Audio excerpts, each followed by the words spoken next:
You're watching Behind the Headlines. I'm Lee Pacquiao. A recent court ruling makes unlocking your own cell phone a felony punishable by multiple years in prison and hundreds of thousands of dollars in fines. My guest today says this just goes to show that our nation's intellectual property laws are not equipped for today's world and that we would all benefit from a reassessment. Joining me now is Glenn Reynolds. He's a professor at the University of Tennessee College of Law. He's also the founder of Instapundit. He joins us now via Skype. Welcome, sir. Thanks so much for your time today. Hi, thanks for having me. So you wrote in a recent article that our intellectual property laws are simply out of control. What specifically is the problem in your view? Well, the problem is they give people way too much. The thing people need to understand is intellectual property laws were actually written as a way of cutting back on monopolies, not granting bigger ones. Under the English kings, the kings handed out monopolies and everything from playing cards to perfume just to reward their supporters without having to spend any money out of their own pocket. Parliament got so upset at this that it passed the Statute of Monopolies, which actually outlawed monopolies except for a very narrow class of things relating to authors and inventors. If you fast forward to when the U.S. Constitution was drafted, you get the same thing. You've got a debate between Thomas Jefferson and James Madison. Jefferson said we should have no monopolies. Madison said, well, it's okay if we have them just to reward people who invent new things or write new things. And we wound up with a clause in the Constitution that does that. It says Congress has the power to grant authors and inventors a monopoly for limited times in order to promote the progress of science and the useful arts. Those limited times, when we started, were like 12, 14 years. Now you can get copyright in a corporate work for 120 years, which is just absurd. Is that the main thing that's changed over time to kind of turn this system on its head? It's just the extension of lifetimes for patents and copyright?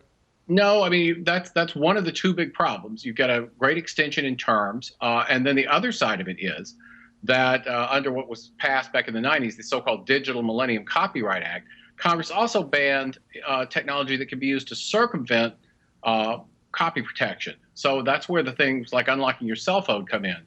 Under the so-called anti-circumvention rule, if you unlock your cell phone, you have circumvented an intellectual property protection, and thus you're a felon. And that's just absurd. You wrote in your article that the results of the current state of the laws are economically undesirable. Is there any way we can get a sense for the total economic loss that can be attributed to the current state of our intellectual property laws? Oh, it's really hard to say, but it's likely enormous because what you have to look at is in order to create things, you have to be able to use knowledge that's already out there.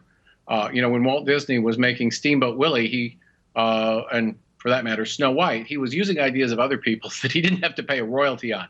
Nowadays, almost anything you want to do is tied up somehow. And you've had these absurd patents. Amazon tried to get a patent on one-click buying. It's just ridiculous. And what those things really are is they're bargaining chips that big corporations can trade with other big corporations, but they tend to freeze out smaller and more innovative people.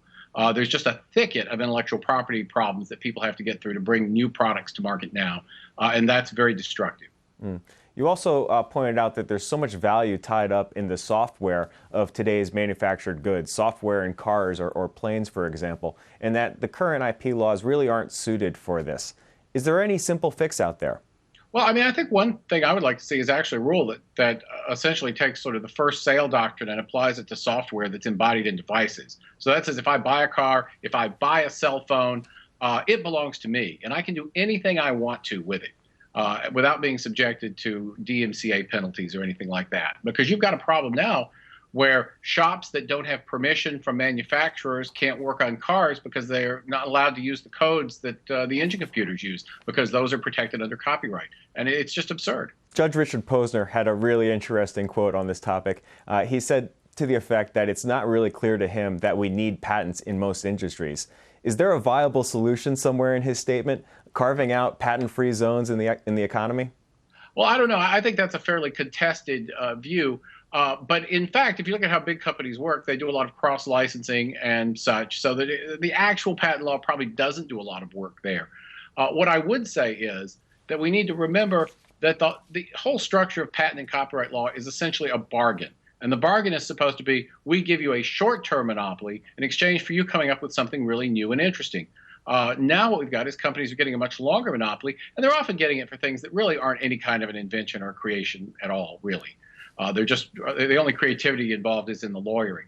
I think we need to really prune things back to focus on the original bargain. Yeah, it brings up you're pointing out of a recent Supreme Court opinion that protected the right of consumers to resell textbooks that they purchase here and then sell overseas. The opinion seems to draw a line separating IP rights and ownership rights. Do you view that opinion as an encouraging sign?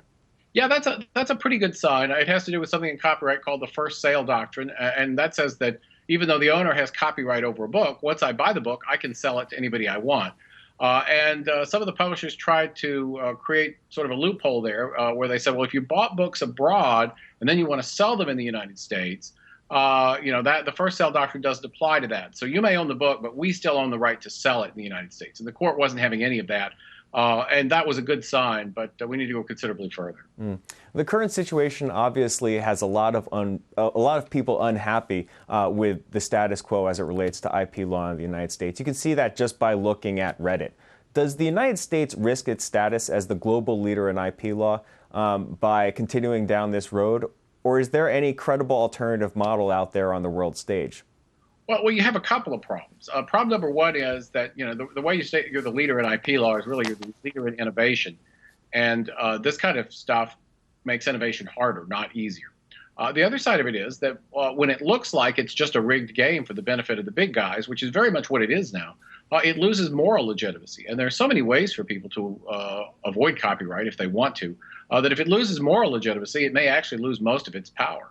All right, so Glenn Reynolds, just in closing here, what is the one thing, if you were master of the universe and could pass any law in Washington, D.C., what is the one thing you would do in order to improve the current situation? I'd call it the You Buy It, You Own It Act, and I would say that you can do whatever you want with any device that you purchase. All right, from your lips to Washington, D.C.'s ears, hopefully. Glenn Reynolds from the University of Tennessee College of Law, thank you for your time today, sir. Thanks. If you'd like to learn more about the cases and issues we just discussed, be sure to go check out our offerings on BloombergLaw.com and also on the Bloomberg Terminal. You can see more of our videos on YouTube, and you can follow our updates, of course, on Twitter. I'm Lee Pacquiao. Thanks for watching.